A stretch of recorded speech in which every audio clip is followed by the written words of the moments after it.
Et yo, c'est Mike pour la vie de Mike, l'émission où je vous donne mon avis même si vous ne me l'avez pas demandé. Aujourd'hui, on va faire une double review. On va parler de Air et de Les Blondes ne savent pas sauter, le remake de 2023. Allez, c'est parti.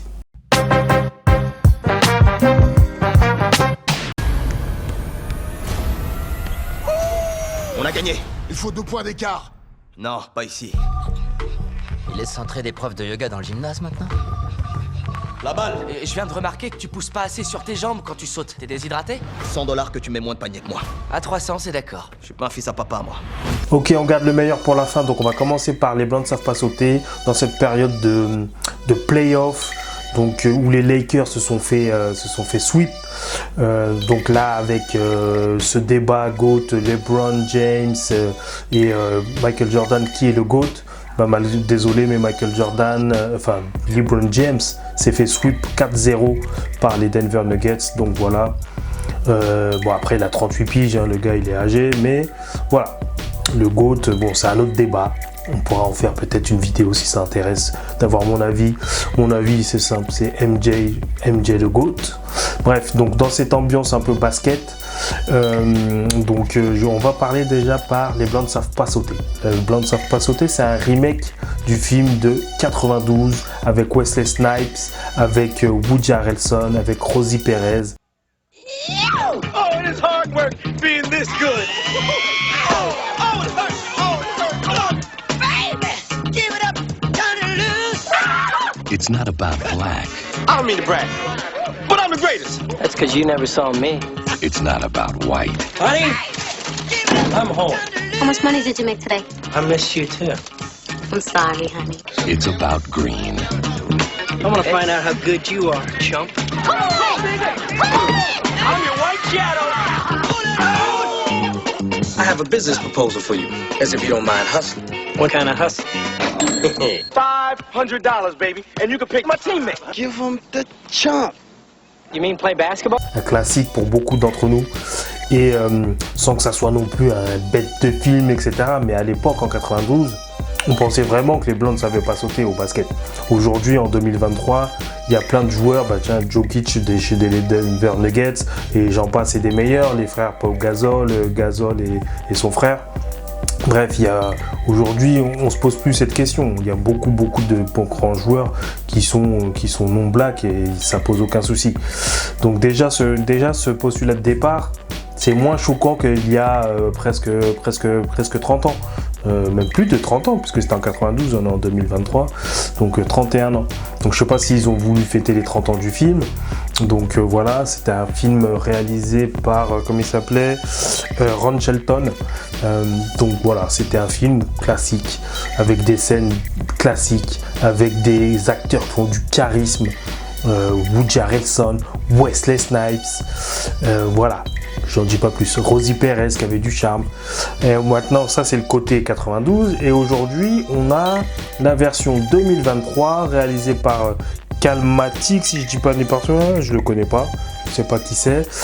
Écrit, ça c'est important, par Kenya Barry. Kenya Barry qu'on a vu a produit récemment un film de You People, justement avec Lauren Landon. Bref, sur la relation d'un couple mixte, un juif et un black, etc. Donc, et puis il est connu aussi pour la série Blackish. Et puis voilà, c'est un scénariste connu qui a scénarisé pas mal d'autres choses, mais ses derniers faits d'armes, donc c'est la série You People. Donc voilà, donc c'est lui qui a fait le scénario et c'est réalisé par Calmic. Donc voilà, moi You People j'avais regardé déjà parce que c'était Lauren Landon et puis l'acteur là, Jonah, je sais plus comment ça s'appelle, Jonah Hill, voilà c'est ça, Jonah Hill, l'humoriste. Et il y avait Eddie Murphy aussi. Donc ouais, ça se regardait, c'était pas ouf. Mais tu sens que c'est le même style de film calibré pour Netflix, ou là c'est voilà, Disney Plus pour les Blondes ne savent pas sauter. Mais c'est juste pourquoi vous avez repris un classique comme ça, quoi, pour en faire ce que c'est. Donc voilà. Donc là, le pitch de départ, donc dans les deux films, là c'est la partie sans spoiler, après je vais spoiler vite fait, je vais pas m'éterniser non plus. Donc le pitch de départ, c'est deux gars qui se rencontrent, qui jouent au basket. Donc il y a dans la version 92, c'est Woody Harrelson qui était un ancien pro, et là dans la version 2023, c'est Cynthia Walls qui est un vrai basketteur. C'est un acteur et un basketteur qui joue en universitaire. C'est lui qui est l'ancien pro et parce qu'il s'est embrouillé, du coup il n'est pas passé pro. Donc c'est ça le pitch de départ, il n'est pas passé pro et du coup il rencontre Jack Harlow qui joue l'autre, le blanc, qui est blanc et qui joue le blanc facilement dans Les Blancs de Savent Pas Sauter.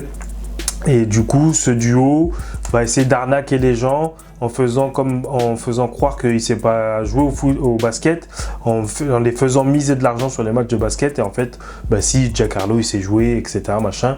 Et à l'époque, c'était Woody Harrelson qui était ancien pro et qui s'est associé avec Wesley Snipes pour un peu carotte les gens en les forçant à parier de l'argent parce qu'ils se disent ça va être une victoire facile. Donc, bref. Donc voilà le pitch de départ et puis voilà, et puis ils vont participer à un tournoi, etc. etc. Donc voilà, bon allez, je rentre dans la partie spoiler parce que ça sert à rien de s'éterniser. Donc le film déjà, Jack Harlow, enfin les acteurs, le casting, à part je trouve que justement l'acteur, le black qui joue le basketteur, s'en tire plutôt pas mal. Alors que c'est un vrai basketteur, même s'il joue en universitaire et qu'il a quand même une carrière d'acteur. Jack Harlow, c'est un artiste, est-ce qu'on peut appeler ça un rappeur aujourd'hui, voilà, américain, de la nouvelle vague américaine. Voilà, moi je connais pas ses sons, donc je peux pas dire que je kiffe, mais je sais qu'il est coté quand même. Il y a aussi Tiana Taylor qui joue la meuf du Black de Cynthia Wells. Il y a Vince Staples, par contre c'est un artiste que je suis, Vince Staples de Los Angeles, de Long Beach comme Snoop Dogg, qui joue un petit rôle. Alors c'est pas un gros acteur non plus. Tiana Taylor, c'est pas la première fois qu'elle joue dans des films, elle a une bonne carrière d'actrice, enfin dans les films un peu hood. Mais Jack Harlow, je crois que c'est son premier rôle, hein, si je dis pas de bêtises. Et franchement, il a pas de charisme, franchement. Et même au basket, il est pas crédible. Hein, je dis pas qu'il joue mal, hein, moi je suis pas un grand joueur de basket. Mais voilà, en plus, quand il doit jouer, parce qu'à chaque fois il se blesse, genre il doit faire attention à ses genoux, chaque fois il se blesse. Heureusement qu'ils mettent le bruitage pour faire genre il se fait mal, parce que sinon c'est super mal fait. Donc voilà, c'est pas un acteur, il a pas le charisme de Woody Harrelson, ça c'est mort. Les dialogues, c'est deux spies. Donc franchement, c'est pas une grande réussite. Alors je dis pas, ça se regarde, mais c'est pas ouf. Après les matchs de basket, quand ils sont dans le tournoi, ça se regarde, ça va, c'est pas mal. Mais voilà, de manière générale, pourquoi avoir voulu faire un remake alors que c'était pour fêter les 30 ans, je sais pas, mais c'était pas une bonne idée les gars. C'était pas une bonne idée parce que les acteurs, le film Les Blancs ne Savent Pas Sauter est porté par son concept, parce qu'à l'époque, comme je le disais, c'était une bonne idée parce qu'en 92 c'était l'ère Jordan, c'était voilà, il y avait très peu de blancs qui jouaient au basket et qui étaient bons, le John Stockton, il y avait des gars comme ça, tu vois, mais il n'y en avait pas tant que ça. Mais là, oui, là, ça a plus d'intérêt. Ça a plus d'intérêt de faire ce parallèle-là. Alors si, il y a quand même des vannes un peu sur l'égalité raciale, etc. Mais ça avait plus de force déjà en 92. Donc ce concept-là, aujourd'hui, à part les jeunes qui n'ont pas vu le film de 92, forcément peut-être que ça va leur dire encore. Justement, les jeunes d'aujourd'hui. Ici, tu regardes la NBA, tu vois qu'il y a plein de blancs partout, donc ça n'a plus le même effet, ça n'a plus le même impact rien que par le concept. Et ensuite, tu as le casting des acteurs, tu as le charisme des acteurs et le jeu des acteurs qui est la plupart naze, qui est pas terrible ou pas inoubliable. La réalisation, c'est passable, il n'y a rien de transcendant. Voilà, les blagues, elles sont pas marrantes. Bref, c'est pas une grosse réussite. Et voilà quoi, si vraiment tu galères une nuit d'hiver, tu sais pas quoi regarder, je sais même pas si tu regardes. C'est pas mauvais, hein, je veux pas dire c'est mauvais. Mais voilà. Quand c'est comparé au classique, voilà, Les Blancs ne Savent Pas Sauter avec des acteurs qui ont du charisme, qui ont de la présence, mais qui ont du bagou. Voilà quoi, c'est juste regarder, si tu dois regarder un film, autant regarder l'ancienne version, même si ça a un peu vieilli, mais regarde l'ancienne version quoi. Voilà, c'est tout ce que j'ai à dire sur ce film. Les Blancs ne Savent Pas Sauter. 1984 has been a tough year. Our sales are down, our growth is down. Sonny, I brought you in here to grow the basketball business. People don't know what the hell a Nike is. What's a Converse? NBA All-Star shoe. There's nothing cool about Nike. You would have to have a pretty compelling pitch. I can tell them the one thing the other companies can't compete with. Our basketball division is terrible. I do not love it. This is where you come up with a brilliant idea that no one else can see. Let's hear it. Alors passons déjà à quelque chose de mieux, qui reste toujours dans l'univers du basket. On va parler de Air. C'est un film de Ben Affleck qui retrace l'histoire. Donc là c'est une partie sans spoiler, après je vais spoiler. Qui retrace l'histoire du contrat de Michael Jordan avec Nike. Ça c'est la base du film, c'est comment ils ont négocié le contrat et comment il a atterri chez Nike, alors qu'en fait à la base il voulait pas aller chez Nike, il avait d'autres propositions, et voilà. Donc ça c'est le pitch de départ. Donc je remets le contexte, c'est en 1984, c'est pendant la draft. C'est au moment de la draft, en fait, tu vois Nike, ils sont en train de dire, bon, qui on va essayer de sponsoriser pour qu'ils nous mettent bien. On va pas prendre, et eux, comme ils n'avaient pas beaucoup de moyens dans la partie basket, attention, Nike, c'était quand même une grosse marque dans la partie running, athlétisme, etc. Mais dans la partie basketball, c'était pas eux qui dominaient. Donc je rentre dans la partie spoiler pour vous dire, c'est pas eux qui dominaient, c'était Adidas et c'était Converse. Voilà, les basketteurs, ils mettaient principalement des Adidas et du Converse. Les baskets de chez Nike à cette époque-là, c'était pour faire du running. C'était pas pour faire du basket. Ils avaient peut-être quelques basketteurs, mais pas des grosses têtes. Toutes les grosses têtes étaient, je crois, chez Adidas ou chez Converse. Voilà, le Magic Johnson, parce qu'en 1984, les Larry Bird, etc. Donc voilà. Et puis, tu as je sais plus comment il s'appelle, justement, l'acteur joué par Matt Damon. Lui, chez Nike, son but, c'est de dénicher, c'est un fan de basketball, et son but, c'est de dénicher des talents pour les sponsoriser. Voilà, c'est ça son rôle. Sauf que il se rend compte que au début on lui propose des joueurs, voilà, tiens, prends celui-là là. Mais en fait il se rend compte que les gars qui lui proposent, déjà ceux qui lui proposent, ils connaissent rien au basket. Et puis c'est des gars pas bankable. Lui il regarde les matchs, il dit moi je vois bien. Alors à cette époque-là, il faut se remettre dans le contexte. Michael Jordan, malgré toute la guerre qu'il a, il est que 3e ou 4e de la draft. Je crois 3e, c'est-à-dire que c'est pas le premier choix. Premier choix, je crois que c'est Olajuwon. Voilà, donc les fans de basket, vous me direz c'est ça, mais donc c'est pas le premier choix. Pardon, c'est pas le premier choix. Mais Jordan, lui, dans sa tête, il veut signer chez Adidas. Donc lui, déjà dans sa tête, c'est Adidas. Donc voilà. Et puis en fin de compte, le but, ça va être de convaincre Jordan d'aller chez Nike. Voilà. Ça va être d'aller chez Nike. Donc c'est l'acteur qui est joué par Matt Damon, je ne me rappelle plus son nom, je mettrai son nom en dessous, et qui est une personne qui a existé, va essayer d'abord de convaincre Nike de miser chez Jordan, parce qu'ils se disent qu'il va miser sur Jordan, parce qu'ils se disent ouais, c'est pas possible, il a déjà dit clairement qu'il va aller chez Adidas. Et puis nous, on a un budget de temps, mais ce budget-là, on va le mettre sur 2-3 joueurs. On va le mettre sur 2-3 têtes, même de milieu de tableau, de milieu de draft, c'est pas grave. Au moins, on va avoir quand même 2-3 joueurs qui le représentent. Puis lui, il dit, mais non, vaut mieux miser sur un gars. Et lui, il a regardé des vidéos de Jordan, il dit, mais ce gars-là, c'est l'avenir. Donc, dans tout le budget, je le mise que sur une personne. Et je le mets sur Jordan. Et croyez-moi, je vais réussir à avoir Jordan. Sauf que pour avoir Jordan, il faut passer par la daronne. C'est la daronne qui gère. Et ça, dans le film, le casting, Viola Davis, j'adore cette actrice. Allez voir ma vidéo sur Woman King. Même si je descends un peu le film, voilà, Viola Davis, ça reste une de mes grandes actrices préférées. Je trouve qu'elle tue tous ses rôles, elle déchire, elle est toujours au top. Et là, ne déroge pas à la règle. Donc en fait, c'est Michael Jackson qui a demandé à ce que ça soit... Michael Jackson, pourquoi je dis Michael Jackson? Michael Jordan qui a demandé à Ben Affleck que ça soit, comment ça s'appelle, Viola Davis qui joue le rôle de sa mère. Voilà, il a demandé expressément. Il a fait que 2-3 suggestions parce que quand il a accepté de faire ce film, voilà, il avait quelques interrogations, il avait quelques obligations, il voulait que sa mère soit mise en avant. Parce que voilà, là dans le film, c'est elle qui négocie les contrats quasiment, c'est elle qui a son mot à dire sur les choix, etc. Et donc c'était une manière de mettre en avant sa mère, de rendre hommage à sa mère et de dire que voilà, cette femme-là a été importante dans la vie de Michael Jordan. Donc c'était important. Donc voilà, mais voilà, super choix, Viola Davis qui joue super bien le rôle, qui est dur en affaires et qui protège les intérêts de son fils et qui croit en son fils. C'est ça qui est fort aussi. On sait que Michael Jordan était confiant en lui et en ses capacités. Il l'a d'ailleurs prouvé tout au long de sa carrière. Et ensuite, ses parents aussi, sa mère.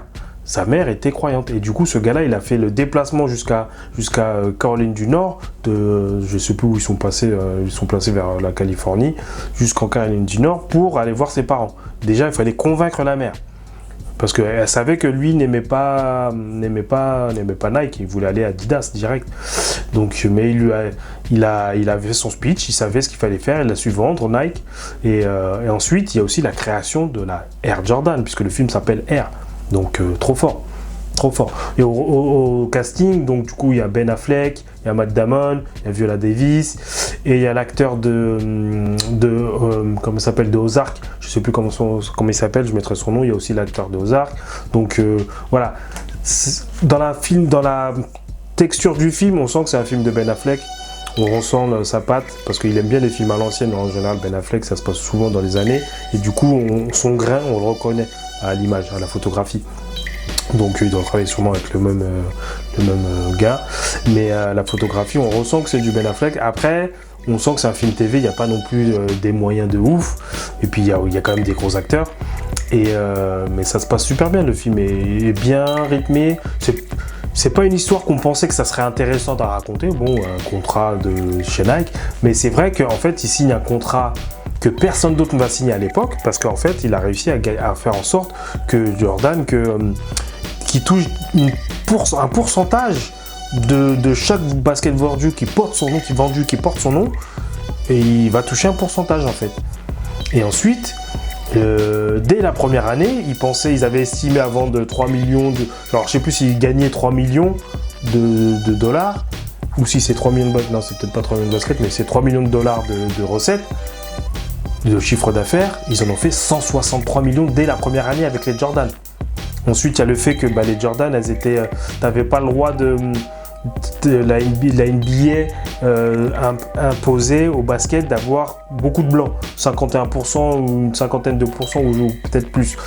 Et en fait, ils ont dit que si tu respectais pas ça, tu payes une amende. Nike a dit, on va payer une amende. Ils ont proposé la Air Jordan. Donc tu vois qu'il y a eu l'invention de faire le jump de Jordan là, quand il est dans les airs, là, le logo quoi, des Air Jordan, etc., etc. Donc on voit bien que voilà, ça a révolutionné le marketing aussi. Parce que lui, il a eu un contrat qui n'existait pas avant, que les autres stars, que ce soit Johnson à l'époque ou Larry Bird, n'avaient pas. Ils ne touchaient pas de pourcentage. Ils étaient payés, voilà, une fois, c'est tout. Mais lui, Jordan, il a été payé une fois, enfin, pour signer son contrat, la signature du contrat, plus à chaque fois qu'il vend, il a un pourcentage sur chaque chaussure vendue. Donc lui, c'était gagnant-gagnant pour lui. Et il n'avait pas encore gagné de championnat. Il a mis du temps à gagner, mais ça a été direct un ovni en NBA à cette époque-là, parce que il est arrivé, il dunkait comme un ouf, il marquait énormément de points. Alors Chicago ne gagnait pas forcément les titres, mais en tout cas, c'était un ovni. Et voilà, donc à l'époque, c'était ça, Jordan. Et ce film, franchement, il te met bien. Et voilà, les acteurs jouent bien, la réalisation est bonne, et tu rigoles, et c'est un feel-good movie, quoi. C'est un film où tu passes un bon moment. Après, ça n'empêche pas que, voilà, Nike, ça reste Nike, quoi. Hein. Ça n'empêche pas, voilà, moi j'oublie pas que Nike a fait travailler pendant des années, fait des chaussures faire perdre des enfants, hein. On se rappelle de ça, il y a eu des scandales à Nike, etc. Mais du coup, grâce aux Jordan, l'impact des Jordan, ça a changé le game aussi des baskets. Puisque après, peu de temps après, ils ont pu racheter Converse. Ils ont éclaté la concurrence en basket, en termes de basket Nike. Donc, et puis, chacun a voulu sa paire de baskets personnalisée. Après, tu as eu les Ewing, tu as eu les ceci, tu as eu les ceci, tu as eu les LeBron James, tu as les baskets ceci. Chacun avait des contrats pour avoir leur propre paire de baskets. Alors qu'avant, par exemple, les basketteurs promotionnaient un style de basket, mais il ne s'appelait pas le nom de les Bird, il ne s'appelait pas les Bird ou il ne s'appelait pas les Johnson. Jordan, lui, il avait les noms, les Air Jordan, et tu vois aussi d'où vient Air Jordan. Donc, bref, c'est un film à voir si vous ne l'avez pas vu, j'ai bien kiffé, c'est sympathique. Et voilà, si tu dois choisir un film dans l'environnement du basket, ben, choisis Air, les blancs ne savent pas sauter, c'est naze. Voilà, c'est tout ce que j'avais à dire. Et je vous dis à bientôt pour une nouvelle vidéo, c'était Mike, ciao.